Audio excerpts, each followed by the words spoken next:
JEE advance chemistry का पूरा analysis करेंगे, क्या पेपर का लेवल था और किन चैप्टर्स को इस बार तवज्जो दिया गया, किन चैप्टर्स के कौन से टॉपिक्स पे सवालों को टारगेट किया गया।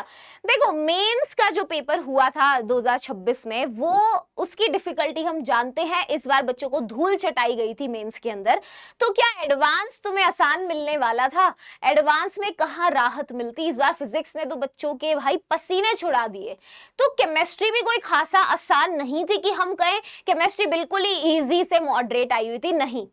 केमिस्ट्री का level was moderate to difficult. एक एक चीज डिकोड करके बताऊंगी, ध्यान से सुनते जाना बेटा, बहुत ज्यादा काम का ये सेशन होने वाला है। एक एक चीज तोड़ दिया मैंने तुम्हारे लिए, बिल्कुल सब बाइफरकेशन कर दिया। ध्यान से देखो। देखो, अगर मैं बतौर शिक्षक इस लेवल को जज नहीं कर रही हूं, देखो एज एन एजुकेटर किसी भी टीचर के लिए तो पेपर उनको आसान ही लगेगा, है ना, क्योंकि हम जब पेपर सॉल्व करते हैं तो हम उस माहौल के अंदर पेपर सॉल्व नहीं कर रहे जिस माहौल में तुम पेपर देकर आते हो ना। हम उस प्रेशर के अंदर पेपर सॉल्व कर रहे होते हैं, हम रिलैक्स कर रहे होते हैं, पूरी टीम होती है हमारे साथ। तो जब कोई टीचर कहता है पेपर आसान था, मॉडरेट था, मगर स्टूडेंट के हिसाब से मैं एनालिसिस बता रही हूं, जो बच्चा एग्जाम हॉल के अंदर बैठा था, जब उसके पसीने छूटे हुए थे कि मेरे को 3-3 सब्जेक्ट्स करने हैं, 2-2 पेपर 1 पेपर 2 करना है, और हमें पता है कंपटीशन कितना हाई है, तो जो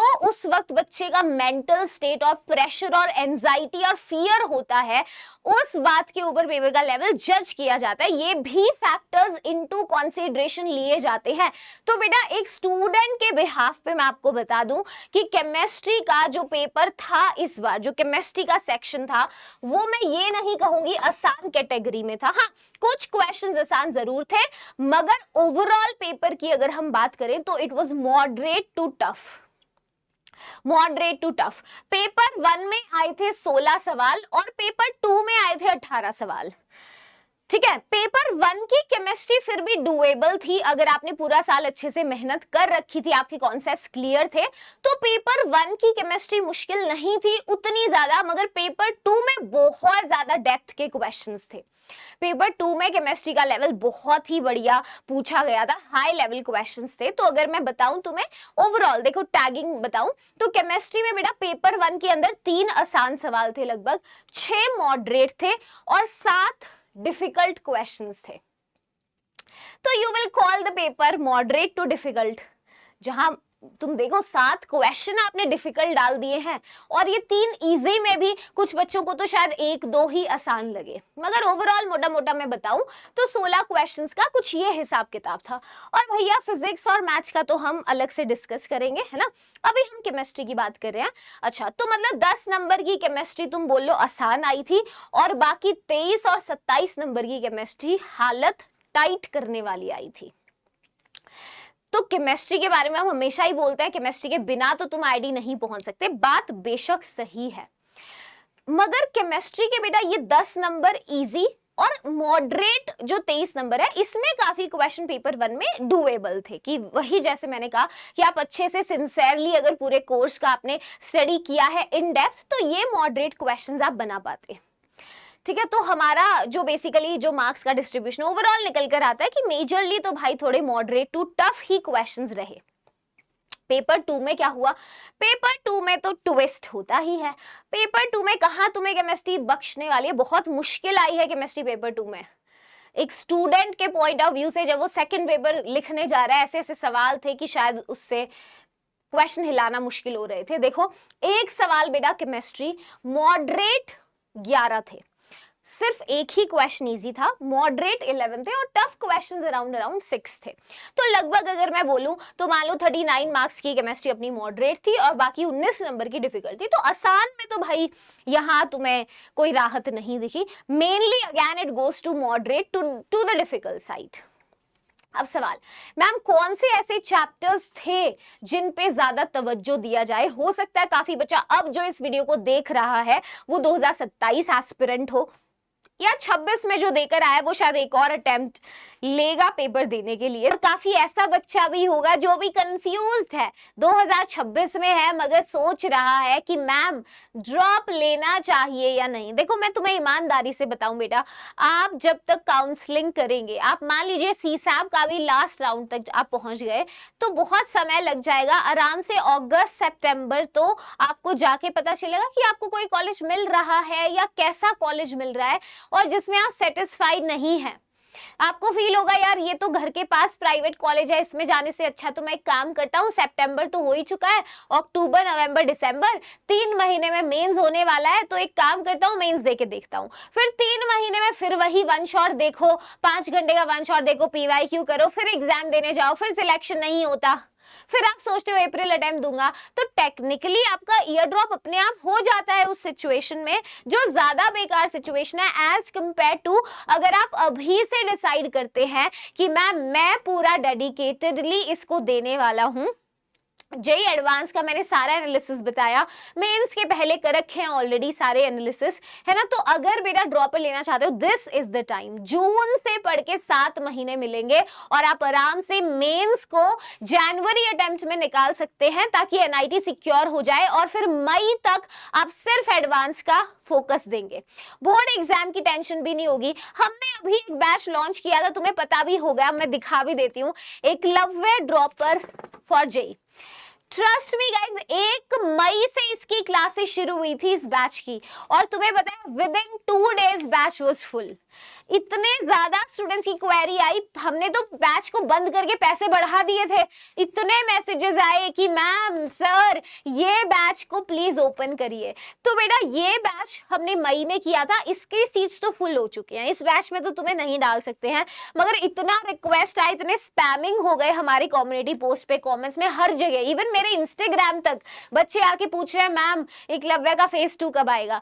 तो यार अब सारी टीम ने बैठ के सोचा कि बच्चे को इतनी ज्यादा जरूरत है हमारी, तो we need to have a phase 2 one last time. एक बार हम इस बच्चे के लिए कुछ कर दे जो जनवरी में मेंस लिखेगा और मई को क्लियर करके आईडी पहुंचेगा। तो बेटा yes, Eklavya dropper JEE batch का लॉन्च 26 मई को होने वाला है। तुम्हारे इतने प्यार के लिए शुक्रिया यार, वी आर ओवरवेल्म्ड। 26 मई को इसका लॉन्च है, और टाइमिंग में बता देती हूँ, शाम को 6 बजे बेटा ये लॉन्च होने वाला है, ठीक है। अब क्योंकि देखो वेदांतु का तुम्हें पता है हम हर बैच में लिमिटेड सीट्स रखते हैं, ताकि हमने वादा जो दिया है हर बच्चे को कि तुम्हारा बैकलॉग नहीं बनने देंगे। 0 बैकलॉग बैच है बेटा। PYQs के मेरे पास यूट्यूब पे सेशन लेने का टाइम नहीं है। तुम्हें पता है ये सेशंस में जैसे तैसे रिकॉर्डिंग मैनेज करके तुम्हारे लिए लेकर आती हूँ, तभी बिटसैट के सेशन कितनी मुश्किल हुए मुझे लाने में। रीजन क्या है, एकलव्य बैच में मेरा पूरा समय जाता है इन बच्चों के साथ, इनका सिलेबस और साथ में PYQs रिकॉर्डिंग, इनका स्टडी ट्रैकर मैनेज करने में। तो बेटा इसीलिए लिमिटेड सीट्स होती हैं बहुत ज्यादा, ये भी 1 से 2 दिन में खत्म ही हो जाएगा बैच। वैसे लिमिटेड सीट्स है, तो इसमें ना प्री बुकिंग फॉर्म होता है, प्री बुकिंग करने का एक ऑप्शन होता है। तो आपको प्री बुकिंग फॉर्म को फिल करना है, उस फॉर्म का लिंक डिस्क्रिप्शन में है, और यकीन मानो बेटा यही समय है, अब नहीं तो फिर कभी नहीं होगा। अभी भी 0 से करा के तुम्हें IIT पहुंचाने की गारंटी ले रहे हैं विद 0 बैकलॉग बैच, याद रखना। तो इसका प्री बुकिंग फॉर्म डिस्क्रिप्शन में है, मैं दिखा देती हूँ। जैसे ही प्री बुकिंग फॉर्म लिंक पे टैप करोगे, ऐसे फ्री होता है ये बाय द वे, ठीक है, it will be free of course, कि आप प्री बुकिंग से ये बताते हो कि मैं अपने लिए एक सीट रखना चाहता हूँ, मेरा इंटरेस्ट है ना। तो 26 मई को आपको आ जाएगा नोटिफिकेशन कि आज बैच लॉन्च हो गया। तो आपको अपना ईमेल फिल करना है, अपना नाम, फोन नंबर, नीचे आपको और अपनी डिटेल्स वगैरह देनी है, आपकी प्री बुकिंग हो जाएगी, सबमिट कर देना, ठीक है। तो यार यही सही समय है, तो now is the time. Chapters भी आपको बता दे रही हूँ। देखिए क्वांटम नंबर्स इलेक्ट्रॉनिक कॉन्फ़िगरेशन से एक सवाल आया, पीरियोडिक टेबल से एक सवाल आया था, कोऑर्डिनेशन कंपाउंड्स से 2 सवाल, केमिकल बॉन्डिंग से 3 सवाल आए। वही केमिकल बॉन्डिंग, कोऑर्डिनेशन जिसको मैं हमेशा बोलती हूँ इंपॉर्टेंट। पी ब्लॉक से भाई 3 क्वेश्चंस आए हैं, देख रहे हो तुम, 3 और 3 6 और 2 8 सवाल इनऑर्गेनिक के ये 3 चैप्टर से आए हैं, केमिकल बॉन्डिंग, कोऑर्डिनेशन और पी ब्लॉक। ये पी ब्लॉक मेंस के लिए इतने ज्यादा क्वेश्चंस मेंस में नहीं आते, 2024 में आए थे, मगर एडवांस का सबसे ज्यादा हाई वेटेज चैप्टर है पी ब्लॉक एलिमेंट्स। इतना कुछ है इसके अंदर देने के लिए, मगर एक बात अच्छी भी है कि ये वाला पोर्शन जो है इनऑर्गेनिक का एनसीईआरटी बेस्ड होता है। मतलब आज भी ऐसे ऐसे दो तो ऐसे डायरेक्ट क्वेश्चंस दिखाऊंगी जो इनऑर्गेनिक के एनसीईआरटी से आए हैं। मैं दिखा देती हूँ क्वेश्चन, देखिए डायरेक्ट बेटा एनसीईआरटी का क्वेश्चन, ये देखिए सवाल दिखाती हूं। आपका क्वेश्चन नंबर 7 पेपर 1 में आया था, ठीक है देख रहे हो क्वेश्चन। और एक और ऐसे क्वेश्चन नंबर 6 था पेपर 2 के अंदर, जो हमारी रिएक्शन ज़ेनॉन और फ्लोरीन के है ना रिएक्शंस के ऊपर बेस है, आगे उसमें स्टेटमेंट लगा दी गई। अब ये दोनों ही क्वेश्चन डायरेक्ट एनसीईआरटी की लाइन से है और एनसीईआरटी के एक ही पेज से हैं, वो मैं दिखा देती हूँ। देखिए ज़ेनॉन फ्लोरीन के कंपाउंड्स एनसीईआरटी, और ये केमिकल प्रॉपर्टीज में ऑक्सीजन और वो कॉम्प्लेक्स है ना, जो क्वेश्चन दिया गया था इनके ऊपर स्टेटमेंट बनाकर। तो डायरेक्ट एनसीईआरटी से 2 क्वेश्चन एडवांस में इनऑर्गेनिक के। तो आगे भी ध्यान रखिए बेटा, इनऑर्गेनिक तो आपकी मतलब ऐसा है कि बचाता है आपको, और यहां से मैंने दिखा दिया विद प्रूफ एनसीईआरटी से। Salt analysis, D block, F block, कोई ऐसे डायरेक्ट इंडिविजुअल इंडिपेंडेंट क्वेश्चन नहीं था। तो ये हमारे मेन 3 चैप्टर्स रहे। आगे अगर ऑर्गेनिक की बात करें तो ऑर्गेनिक पेपर 2 में बच्चे का दिल मतलब दहला देने वाला था। इस बार ऑर्गेनिक केमिस्ट्री का लेवल काफी बढ़ा दिया गया। पेपर 2 के अंदर जो ऑर्गेनिक थी वो काफी अच्छे लेवल के ऊपर पूछी गई थी। तो हम अगर एनालाइज करें हाइड्रोकार्बन का एक सवाल सबसे ज्यादा, देखो क्वेश्चन कार्बोनिल कंपाउंड से 3 क्वेश्चंस आए, ये मेंस में भी इंपॉर्टेंट होता है। एरोमेटिक कंपाउंड्स 4 क्वेश्चन, बायोमोलिक्यूल्स 2 सवाल निकल करके आए। अमीन्स तो मैं बताती हूँ तुम्हें, छोटा चैप्टर है, अच्छा है, इजी है, 2 क्वेश्चंस आए यहां से। तो ओवरऑल देखो हमारे कितने सवाल कार्बोनिल एरोमेटिक वाले सिस्टम से हमारे क्वेश्चंस बने। आगे फिजिकल की अगर मैं बात करूं, फिजिकल में सॉल्यूशन को देखो जरा। सॉल्यूशन ने इस बार सबसे ज्यादा नंबर दिलाए बच्चों को। लिक्विड सॉल्यूशन से बेटा 3 सवाल निकल करके आए, 3 सवाल। और आगे इलेक्ट्रोकेमिस्ट्री का एक क्वेश्चन था, थर्मोडायनेमिक्स 1 2 टोटल 2 क्वेश्चन यहां से आए। दोनों ही अच्छे सवाल थे, थोड़े हल्के से कैलकुलेटिव थे, बहुत हैवी ऑन कैलकुलेशन तो नहीं था बट स्टिल था। तो ये मेन चैप्टर्स रहे हमारे है ना, पूरा तोड़ मरोड़ के बता रही हूँ तुम्हें, हर चीज में बता रही हूँ। अभी टॉपिक्स भी बताऊंगी, स्टे इन द सेशन, टिके रहो, ठीक है। तो यार अब ये बात समझ में आती है, ऑर्गेनिक केमिस्ट्री जैसे मैंने बोला लेवल बढ़ा दिया गया ऑर्गेनिक का। तो यहाँ पर देखिए ऑर्गेनिक का हाईएस्ट वेटेज था, 38% पेपर में ऑर्गेनिक केमिस्ट्री पूछी गई, फिजिकल केमिस्ट्री 31% और इनऑर्गेनिक भी 31% थी। तो यहाँ मैंने ग्राफ्स वगैरह पाई चार्ट बनाए हैं उसी चीज के लिए, ताकि आप विजुअली देख पाए आराम से। तो 37 एक्चुअली 38% जैसे मैं बता रही हूँ ऑर्गेनिक, 31 आपका फिजिकल और 31 ही लगभग इनऑर्गेनिक रहा। तो मेजर पोर्शन इस बार ऑर्गेनिक का था और उसमें लेवल अप कर दिया, ठीक है। कौन से मैम इंपॉर्टेंट हमारे टॉपिक्स रहे अगर हम उसकी बात करें तो बेटा पेपर 1 को मॉडरेट टू टफ, पेपर 1 को ओवरऑल अगर देखें इस बार फिजिक्स काफी मुश्किल थी, कुछ बच्चे कह रहे थे कि मैथ्स थोड़ा डुएबल था, उस हिसाब से अगर मैं कहूँ ओवरऑल सेफ ऑप्शन पेपर 1 का केमिस्ट्री था। केमिस्ट्री ने बच्चों को बचाया, इसमें जो इजी 3 सवाल और जो मॉडरेट थे वो डुएबल थे, ठीक है। बाकी जो क्वेश्चंस आए आपके रिएक्शन मैकेनिज्म, बायोमोलिक्यूल्स जैसे मैंने बोला 2 सवाल थे, मल्टी स्टेप सिंथेसिस के क्वेश्चंस आए, ट्रिकी थे, अगर पहले प्रैक्टिस कर रखी थी इनफ तो बन जाते क्वेश्चन। ऐसे में देखो जो न्यूमेरिकल फिजिकल केमिस्ट्री जो न्यूमेरिकल पोर्शन है उसमें आपको पता है नेगेटिव मार्किंग नहीं होती, तो वो थोड़ा सा सेफ अटेम्प्ट था आपका। तो पेपर 1 में ये 16 क्वेश्चंस थे। पेपर 2 मॉडरेट टू टफ था, ज्यादा डिमांडिंग था पेपर 1 से ऑब्वियसली। ऑर्गेनिक केमिस्ट्री का हायर वेटेज रहा इसमें पेपर 1 से। अमीन्स, बायोमोलिक्यूल्स, पॉलीमर्स, कार्बोनिल अभी मैंने बताया था, है ना, ये मेन हमारे रहे। और आगे अगर मैं बिल्कुल आपको और डिवाइडेड बताऊं केमिस्ट्री के क्या एग्जैक्टली टॉपिक्स से क्वेश्चंस आए, देखो मैंने पूरा एनालिसिस किया, मुझे बहुत समय लगा है बेटा हर एक क्वेश्चन को देख के उसका टॉपिक निकाल के टैग किया, कहाँ से आया, पूरी सारी चीजें तुम्हारे लिए बनाई। तो इसका पीडीएफ जरूर डाउनलोड कर लेना और आगे बाकी सेशंस भी हम लाते रहेंगे, तो समय पे कोई सेशन आपके पास पहुंचे उसके लिए make sure that you do subscribe. देखो सब्सक्राइब करोगे तो सही वक्त पे इंपॉर्टेंट जो महत्वपूर्ण जानकारी है आपके लिए वो आप तक पहुंचती रहेगी। अगर मान लो आपने सेशन ही मिस कर दिया और आपके काम का सेशन था तो आप फिर बाद में वो वीडियो आप तक पहुंचेगी तो फायदा नहीं है। तो सही समय पे सही जानकारी के लिए सब्सक्राइब तुरंत कर लीजिएगा, ठीक है। चलिए, तो जैसे मैंने कहा केमिस्ट्री स्कोरिंग था बाकी फिजिक्स मैथ्स के मुकाबले। P block lead in organic chemistry 10%। P block, chemical bonding, coordination, ये 3 चैप्टर्स हाइलाइट्स थे। Numerical answer type safest attempt था बच्चों के लिए क्योंकि नेगेटिव से थोड़ा बचाता है। ऑर्गेनिक ने डोमिनेट किया, 38% कंबाइंड वेटेज। लिक्विड सॉल्यूशंस ने इस बार फिजिकल केमिस्ट्री को टॉप किया। Chemistry was harder with more organic, ठीक है। अब बात रही टॉपिक्स की। मैम ये बताओ, हम आगे पेपर जेईई 2027 में देंगे तो आप हमें टॉपिक्स बता सकते हैं क्या, किन टॉपिक से क्वेश्चन आए? तो देखिए बेटा, एरोमेटिक कंपाउंड्स हाईएस्ट वेटेज रहा, ठीक है। एक फ्लोरिनेटिंग एजेंट के ऊपर क्वेश्चन दिया गया था जो पिछले साल के पेपर से मिलता जुलता था। इवन 1-2 ऑर्गेनिक केमिस्ट्री के क्वेश्चन से जो जेईई एडवांस के पीवाईक्यूज में से एज इट इज लिए गए थे। तो इसीलिए पीवाईक्यूज का इंपॉर्टेंस काफी इमेंस है। सोचो एडवांस में एक सवाल भी अगर पीवाईक्यू एज इट इज आ गया तो it is very good for us, है ना। 2 क्वेश्चन जैसे बायोमोलिक्यूल्स के थे प्योर थ्योरी बेस्ड से कार्बोहाइड्रेट्स के ऊपर। एक सेकंड क्वेश्चन था जो स्ट्रक्चर बेस्ड था। पहले वाला थ्योरी था किस पे, कार्बोहाइड्रेट्स वाले सेक्शन से, सुक्रोज इन्वर्ट शुगर का। दूसरा स्ट्रक्चर बेस्ड दिया हुआ था क्वेश्चन। अच्छा आगे देखो, ऑर्गेनिक केमिस्ट्री के अंदर जैसे एक क्वेश्चन था उसमें एक नया रिएजेंट यूज किया गया था, लिथियम बोरोहाइड्राइड, मगर उसमें हेल्प कर दी गई थी, मतलब सवाल में ही बता दिया आपको कि उसका एक्शन किस तरीके से है, इस तरीके से। तो इसका क्वेश्चन में ना पीछे आइसोमेरिज्म को इंटीग्रेट किया गया था।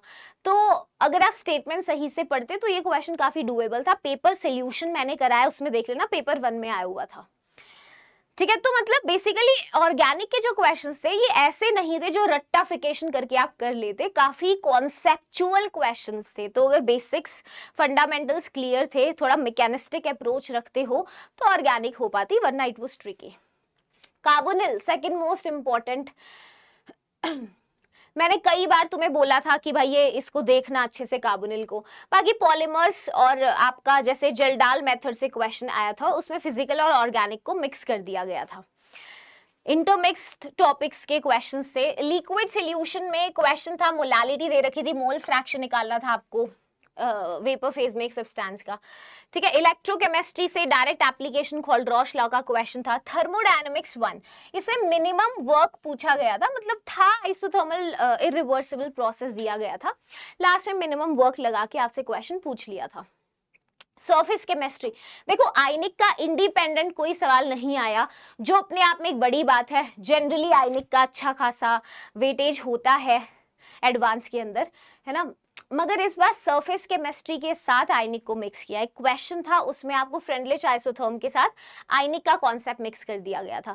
तो ऐसे काफी क्वेश्चंस देखने को मिले जो इंटरमिक्स चैप्टर से थे। तो यानी किसी बच्चे ने अगर आयनिक अच्छे से किया था और सरफेस केमिस्ट्री नहीं किया तो उसका गया वो सवाल, आयनिक पढ़ने का फायदा नहीं हुआ फिर उस हिसाब से। तो इस बार ऐसा था कि भाई तुम चैप्टर्स भी देखो, हम मिक्स करके बता रहे हैं। ओके तो ये पूरा डिटेल्ड एनालिसिस है बेटा। अगर मैं बताऊं तो इस पीडीएफ को एक बार जरूर डाउनलोड कर लेना। मैंने एक एक टॉपिक के बारे में यहाँ जानकारी दे दी है तुम्हें, कौन सा क्वेश्चन किस टॉपिक से आया था। जैसे थर्मो का work done in isothermal compression, 2 step irreversible process था। केमिकल काइनेटिक्स में रिवर्सिबल फर्स्ट ऑर्डर रिएक्शन था, ग्राफिकल रिप्रेजेंटेशन दिया गया था। इनऑर्गेनिक में डाइपोल मोमेंट से रिलेटेड था, एक बॉन्डिंग से। कंपाउंड्स विद ऑक्सीजन, इसके बारे में मैंने बताया, लिथियम बोरोहाइड्राइड वाला, और साथ में आइसोमेरिज्म मिक्स किया गया था।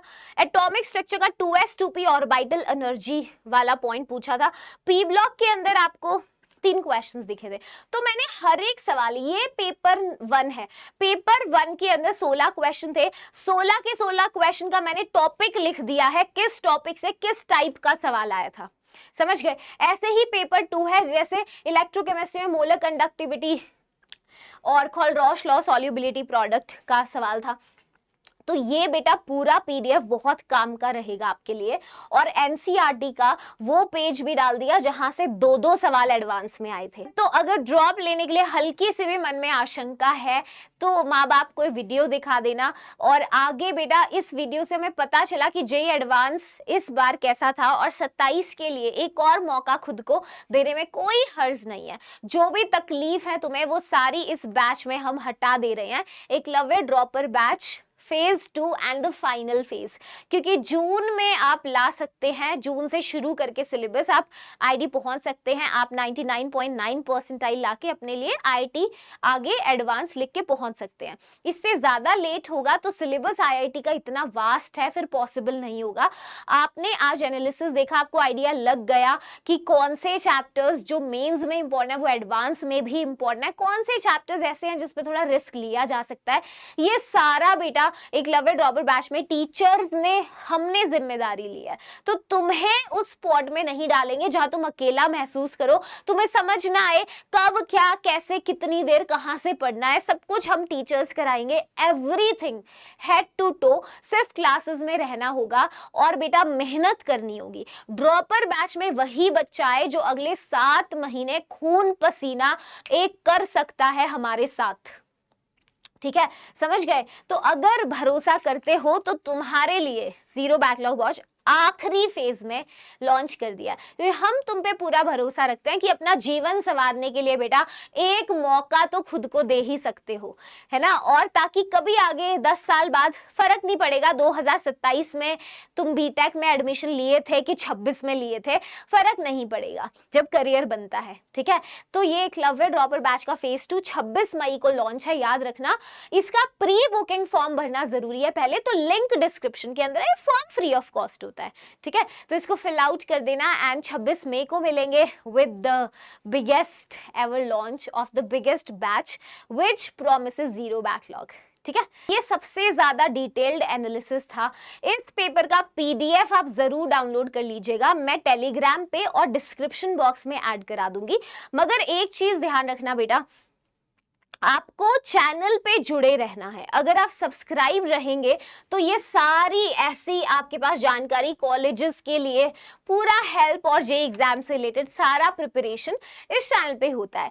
तो मेक श्योर कि आप जाने से पहले सब्सक्राइब करके एक कमेंट जरूर करिएगा कि आपका पेपर कैसा हुआ and how many marks are you expecting. ठीक है, सब्सक्राइब करके बेटा कमेंट करके जाना। अगर आप 2026 के एस्पिरेंट थे तो अपने जूनियर्स के लिए एक मैसेज लिखना। जो 27 का एस्पिरेंट है वो जल्दी सी कमेंट कर दे, I am going to crack IIT this time. ठीक है, और उसके लिए जो भी बन पड़ेगा बेटा हम करेंगे आपके लिए। तो जुड़े रहना। Thank you so much, bye bye.